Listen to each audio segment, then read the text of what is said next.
Welcome to LearnHowToQuilt.com. I'm Ann, and this is the 15th video in our Star Sampler series. Today, you'll be working on this 12-inch sunray block. It's a little bit different from the other blocks that we've worked on because these triangles are long and skinny, and the center triangle is fat and wide without any right angles.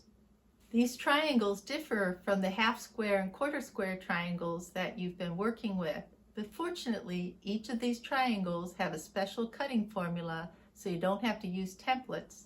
So if you're interested in learning about these triangles, I hope you'll come on in and join us. You can find these directions at LearnHowToQuilt.com under Quilt Classes.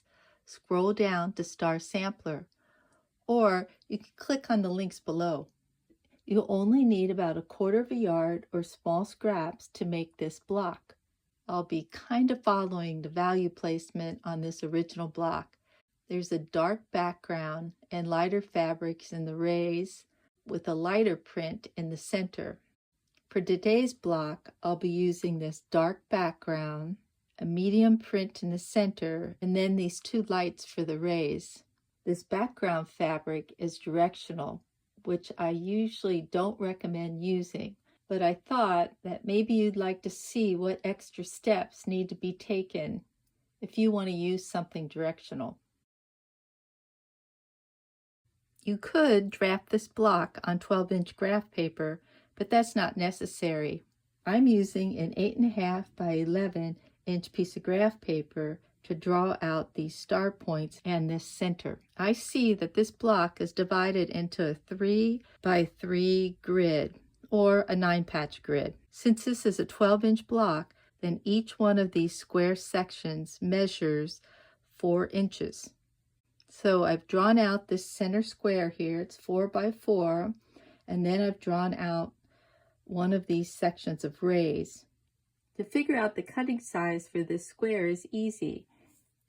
You just take 4 inches and you add 1/2 inch for the seam allowance. So you need to cut a square at 4.5 inches for the center and also the 4 corners. Now these two triangles that are part of the star points are right angle triangles, but they have unequal sides. So you can't follow the half square triangle rule to figure out cutting sizes. But fortunately, there is a rule for these. You need to cut a rectangle by adding 3/4 inch to the smaller sides. So that means 2 plus 3/4 is 2 3/4. And then to this longer side, which is 4 inches, you need to add 1 1/4 inches. You're going to cut a rectangle at 2 3/4 inches by 5 1/4, and then you'll cut that on the diagonal. So with this formula, you get 2 of the same triangles, but you need 2 that are mirror images. So I'm going to use 2 different fabrics to explain to you about the mirror image. I've cut this rectangle on this diagonal, and I've cut this rectangle on this diagonal. So if I turn this triangle around, you can see that both of these triangles are the same. If I turn this triangle around, you can see that it's the opposite or the mirror image of this triangle. And this one also is the opposite and mirror image of this one. So you need to be careful when you go to cut those diagonals. An easy way to remember that these diagonals have to be cut in opposite directions is to place one of the rectangles face up and then the other rectangle face down. You want to cut the diagonal in this direction, the same as this first piece of fabric. And now you have 2 sets of mirror image triangles. I laid out my block and I see that I'm missing these 4 triangles. Now this triangle doesn't have any right angles. There are 2 equal sides here. Sometimes people think that there's 3 equal sides because often they look about the same size, but these 2 sides are longer than this side. Luckily, there's also a formula for cutting this triangle, and that's to add 7/8 to this finished size.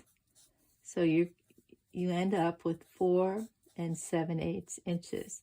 So you're going to cut a square at 4 7/8 inches.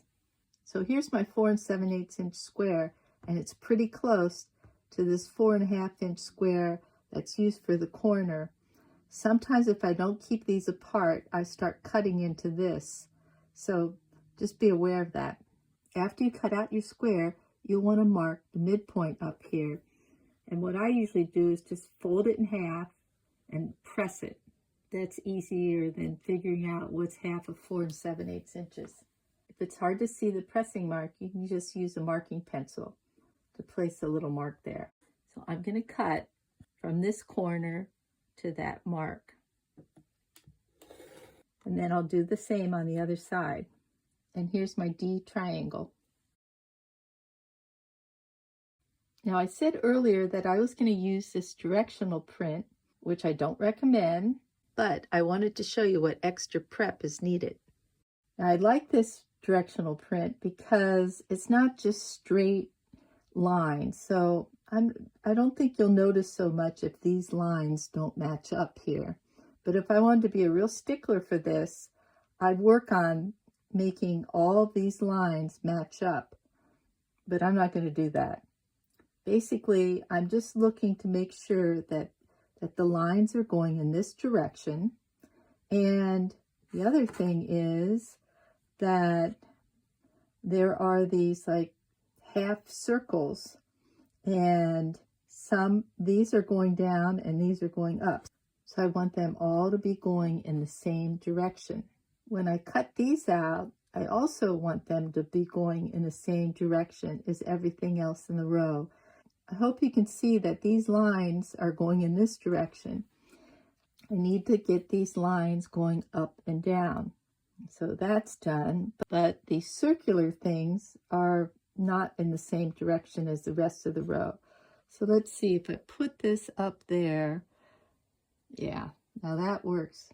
So the lines are all going in the same direction, and this rounded design is going in this direction. So when I cut these 3 other triangles, I need to make sure that I get them in the proper direction. So if I put this down like this, this will be in the right direction. This will be going in the right direction. And this will be going in the right direction.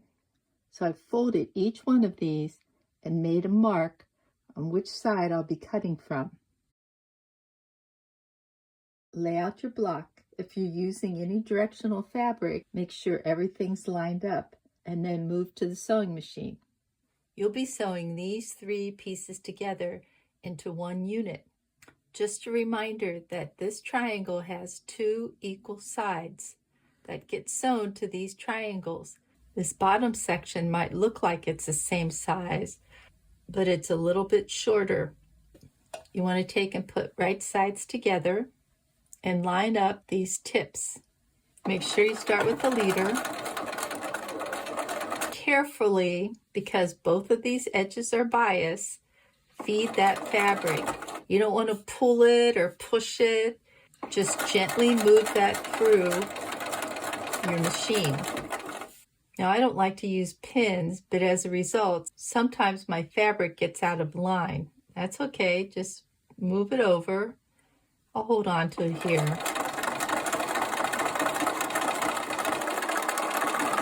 Now I'll take this over to be pressed. I pressed away from the big triangle. I'll put right sides together. You want this point to line up with the bigger triangle point, and then stitch. I press to the dark, and here's my unit. You can trim off these little ears with your scissors, or you can use a rotary cutter. I like to use this pattern to check my block. I added that 1/4 inch seam all the way around, and let's see, looks pretty good. You'll need to make 3 more of this unit. Lay out your block. You'll be sewing in rows. Put right sides together. Note that there's no matching in the bottom row or in the top row, but in this middle row, you'll need to keep an eye on this point here. After sewing a 1/4 inch, I press the seam to the solid square. Put right sides together and then stitch. Make sure you press your seams to the square in each row. And a reminder about those directional fabrics. Every time you lay out your block, you should check to make sure that everything's been placed properly. Notice the circular pattern in this row is different from the other rows, so I'll need to adjust this. Another problem you might have with directional fabrics. I notice here I'm short a little of that 1/4 inch from the edge, and over here I have more than a 1/4 inch distance from the edge. If this wasn't directional, I could just go in and sew just about a thread or two over, and then I'd end up having this about a 1/4 inch from the edge. But you can see that this line is going to be crooked now. Same thing is true over here. I'll have to take out a few of these stitches and then re-sew. It's going to be difficult to keep this line straight. So those are extra things that I'll have to fool with, or I can just learn to live with it. So your next step is to put right sides together. You want to match these seams and make sure to pay attention to this point. And here's my completed block. Hope you decide to add one of these stars to your sampler. If you'd like more information about these scalene and isosceles triangles, check out this video. I'll leave the link below. In our next tutorial, you'll learn another method for making these scalene and isosceles triangles. Looking forward to sharing this pattern with you. Thanks for visiting LearnHowToQuilt.com. Please like, subscribe, and share our videos with your friends. Remember, if you're trying to find us on the internet, type in LearnHowToQuilt.com. Don't forget the .com. Using the .com will get you right to our site.